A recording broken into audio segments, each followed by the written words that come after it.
SBI Perspectives. Driven by insights delivered from experience. Welcome to SBI TV. Driven by insights delivered from experience. SBI helps innovative companies grow their revenue, margin, and enterprise value in ways never before possible. I'm Matt Scherz, your host of the show. I'm also the CEO of SBI. Today's guest is John Wilson. John's the founding CEO of Wilson HCG, a global leader in total talent solutions. I asked John to come and join us on the show today because John participated in SBI's Fall CEO Growth Advisory Board. And he engaged with the peer CEOs in this group, and we discussed challenges and opportunities on topics related to high growth. One of the most unavoidable subjects, as you all might imagine, is talent. Our research has validated this, but thinking about John's business, he has a front row seat and specifically around addressing shifting commercial talent needs. So I thought instead of having me talk about it, I'd have my buddy John come on and we'll chat. John and I are going to unpack some of the big things. We're going to talk about wage inflation. We're going to talk about the acquisition of talent. We're going to talk about the retention of talent and just some of these macro trends that we're all dealing with. So first off, John, great to see you again, buddy. How are you? I'm well. Thank you for the introduction and thanks for having me. Yeah, and knowing that I do an okay job as your promoter, but nowhere near as good as you, can you just tell the audience and the viewers a little bit about the company, how they might think about you, and then you and I will jump into the show? Sure. The easiest way to describe it is we're a global talent solutions firm where many companies outsource all or part of their talent acquisition function. And John, if I think about the way, like types of people who listen to this show and watch the show in terms of size of companies, would some people say, boy, I'm not big enough to reach out and call John's company? Like, how should I think about use cases where I, if I do want to pick up the phone and get into a conversation, I know I'm the right fit for you? Sure. We support everyone from multiple of your Fortune 10 companies to companies that are in high growth mode. We have a few of the quote unquote unicorns as clients where we've helped them scale globally. And so for us, it really is about, can we make a difference? Can we support a company and build a solution around what they're trying to accomplish? Yeah. No, and John, I've had the benefit of knowing you for a few years and getting to see the impact that your business has and continues to have on other businesses. So I say this, but John and his team, they do an amazing job. But John's got this great purview, and he was kind enough to come on the show. So we're going to jump into it. So John, I guess it's more than fair to say, if you kind of think about where talent is and the immediate needs that people have and this lack of stability into how people look at their talent pipelines, there's short-term issues of, I've got open headcount. There's long-term issues of, how do I think about my broader talent strategy? And I'm even going through this, running a professional services firm as I think about how we leverage talent across the globe. So maybe you could just start with the trends that you all see from where you sit, and then you and we can hit the ball back and forth on those. Sure. I think this is a employee market, to say the least. We're seeing wages climb. I think there's some specificity towards type of position, location, and organization. So when companies are looking at what their goals are, I think you have to become an employer of choice, and that doesn't mean necessarily the spending X amount of your budget on marketing, but really becoming a people first business. And John, so let's go a layer deeper on that, because that absolutely works, or sort of jives with what Martha, who's our head of research, who what she's found, and it's really across industry. But I guess let me just dive into the wage component, and then we'll come back to the employer of choice. So wage inflation, do you have a sense or a sentiment of, like, have we hit the peak? What can people use as indicators? Is it, hey, you got to pay up right now, but a year from now, we can all take wages back down? Because I believe in meritocracies, but you know what it's like to go to an employee and say, hey, your base salary, I'm taking it down 12% because the market softened. Typically, people don't do that. It's a great question, and I think there's a lot of unknown right now if it's going to sustain or not. But we have seen some data out of Eastern Europe, which I think hit I would say kind of the peak of wage inflation probably 6 months before we started seeing the real rise in the U.S. And we've seen those stabilize. They haven't necessarily fallen, but there's been a stabilization of wages where we're not consistently seeing it climbing. And I think an important point to remember is people may go to a company because of increased wages. That's for sure. What's unique right now is that it's not necessarily making them stay. Yeah. So there's a lot of things companies can do as they look at wage inflation and how to combat it. To your point, I do think that there's something to be said for retention bonuses, special one-time payments, things of that nature that doesn't have you stranded on the other side of the cliff if wage inflation does start to deflate. Yeah. So John, I think, maybe where I'd want to go next, because I know one of the things we often hear, and we're seeing companies pay more attention to this concept around the war for talent, around like becoming an employer of choice, or a term I've heard one of our clients use is the employee value prop. Hey, what's your EVP? And beyond wages, right? Because everybody can throw money at something, right? How do you deal with that? And in sales, that's always been an item.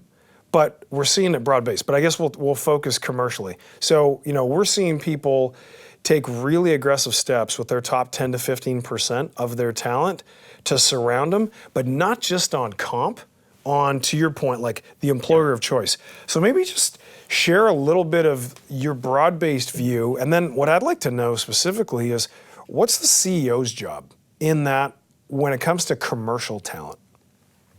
Yeah, it's interesting when I've heard so much talk about EVP, probably more than I've heard in the last 3 or 4 years recently. And the one thing that I think companies miss on that is just the importance of authenticity. It's understand who you really are, instead of having a marketing firm tell you who you are. Mm-hmm. Survey your people, find out what is happening and what drives them, makes them stay. I do think that we need to start treating employees more like clients as employers, and less like children, which I think companies do in a lot of ways. So if you listen to them and understand what the culture really is, then you have opportunity for improvement. So John, I guess when I think about our viewers and our listeners, and they'll say, okay, great construct relative to kind of flipping the script, thinking about employees as clients. For you and I in our roles, right? We get into our jobs to be permanently criticized because you never make everybody happy. But you had some really good coaching for the group of CEOs who were on our growth forum call, which I got a lot from.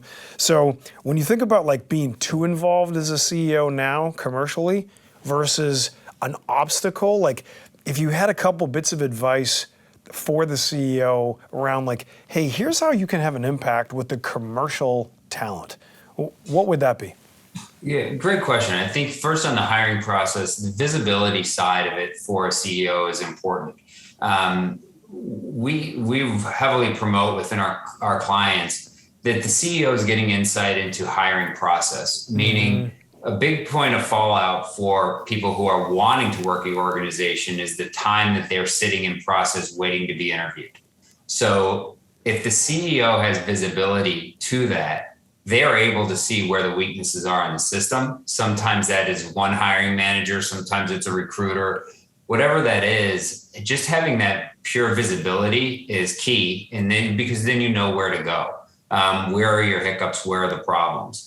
Further, I think as it relates to commercial talent is we need to stop pretending like they're not getting poached or outreach every single day, right, because it's happening.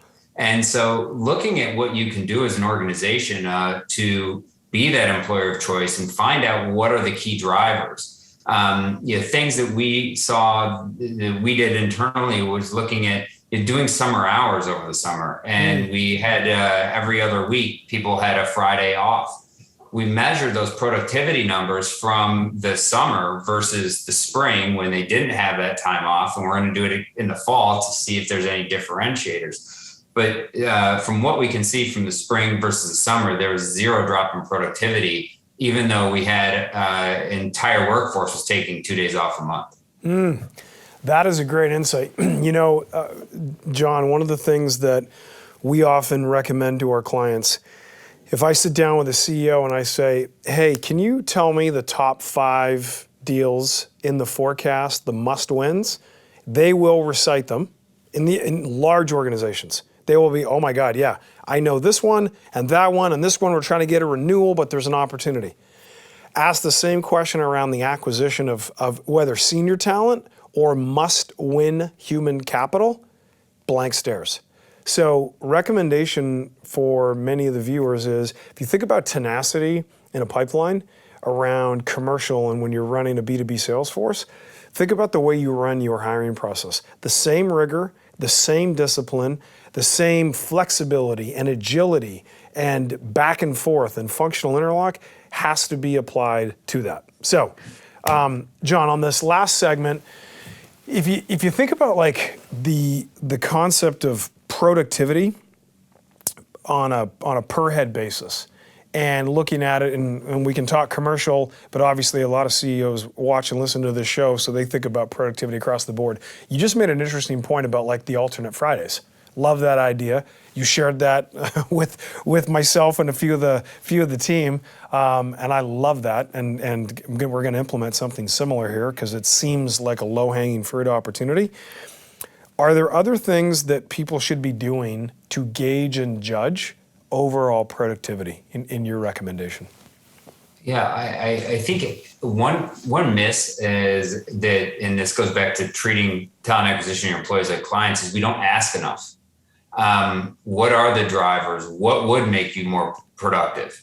What is that, technology suite? I mean, I've heard companies that are seeing, hey, we implemented Workday, or we got off a G Suite and went back to Outlook, or shifts like that actually make a difference, but they wouldn't have known because they didn't ask. And so I think asking the question is key. And then as you related to just key talent, again, looking at it as a pipeline standpoint, is making sure that discipline and rigor is involved in the hiring process, same as the sales pipeline. And then if for whatever reason someone falls off that pipeline, treat them just as you would a client, that, hey, I still want to keep in touch with that person. Or if someone leaves the organization and they were a great person in the company, keep in touch with them and you'll see them come back. I look at our hires, and our headcount's right around 2,000 people, and we're getting 15% of our hires a year are coming from people who worked for our company in the past. That is a compelling stat. Okay, John, so two clicks I'd like to hit on. Number one is, I think a lot of people struggle with the automation and the technology to actually nurture passive candidates, or somebody who either left or interviewed and got almost there but didn't take the job. So, I'll ask as if I'm in the audience, is there a recommended tool the way people would use Salesforce? And then my second question is, do you do anything relative to departed employees, exit interviews? Like how do you recommend people think about that as a feedback mechanism? And sharing that feedback the way, if you got a bad NPS from a client, you probably share it with the company and go, guys, we just shit the bed, pardon my French, but we're fluent on this show. We didn't do well. Like, here's the learning. I don't see as much tenacity on the side with human capital. So points of view on those two items? Sure, I guess I'll take the second first. I'm copied on every exit interview that we conduct as an organization. And it's not that I read every one, but I can start picking up on the trends, and you start understanding where the weaknesses are, or, hey, we're seeing a lot more that are comp related than we ever have in the past. And it's something that I think gives the CEO a pulse. And when I've talked to other CEOs about this, they've said, I feel like I'm going to offend HR by asking to be copied on those. And so, because it's almost like they're staying in their lane. But it's something important for the CEO to be able to see what the trends are, why people are leaving the organization. And then second, on the tool for that drip marketing campaign, or how you stay in touch with former employees. There's many of them out there. I think it all depends on what's going to integrate in your HRIS or integrate into your current CRM solution. I know some people do use Salesforce for it, or HubSpot. We internally use HubSpot. Okay, perfect. And then last question, and you've been super generous with your time. I'll let you go. Pulse surveys, heard lots about it in terms of, hey, we use NPS at SBI. I get real-time feedback. We use a tool called Medallia. It's amazing. And I can see, like you said, I get a pulse on client feedback. We do something different on the employee side. Recommendation on how often to do a pulse survey, too much or too little, and sort of when to react versus read and digest. Because sometimes I think people can overcorrect right now because we're so on edge with people. Yes, we used to do them years ago monthly, and we found out our participation slowly declined. So we went to a quarterly pulse survey, which we also incentivize people to take by doing a raffle or some form of lottery for everyone who completes it, just to ensure we have the right amount of participation. Another thing that we do not do internally, but we've seen some of our clients that have had a lot of success with it. For example, Workday has a function where you can ask one question once a week. So it's really every time they log into Workday, maybe they're looking for their pay stub. In order to go further, there's one question that they have to answer. So it's very fast, quick, real-time feedback. And then as far as reacting to it, we have found for our workforce that the importance of monitoring the trends versus the one-off responses that happen. We all know we could have an account that is very, very difficult for that quarter, or many situations that we all are aware of that happen. We don't want that to make the company, us, make decisions that are rash and really aren't going to solve the problem. Right. Very good. And then, John, I guess final recommendation from you to others watching as it relates to domestic talent versus global talent, and maybe being more open to where people fill roles. Any big trends you're seeing right now as you think about encouraging other CEOs to think broadly? I guess I'll go back to the people who are hesitant about it. If there's anything I've learned by having people across 6 continents, it's that everybody wants the same thing. There isn't one group of employees in one part of the world that are going to be better than employees in another part of the world. People are people, and I think you find that there's more similarities than at least I did that I ever would have imagined. Well, listen, man, we could go a lot longer, but I know you have a day job because you are very busy. Can't thank you enough for sharing your time and your insights with us. Always good to see you, and continued success to you and the team, John. Likewise. Thank you so much for having me. Have a good day. All right, everybody. Well, there is more than you probably could have bargained for in less than 30 minutes from John. Some incredible insights relative to how to think about talent, from thinking about your labor model, how you really create an employee value proposition that makes you an employer of choice, and being flexible as you think about listening to your people the way you would listen to clients, right? Stay agile because there's no sign of this demand issue slowing down anytime soon. As always, I appreciate your time. So to our audience, thank you for tuning in to SBI TV, the Growth Advisory. To learn more, visit sbigrowth.com.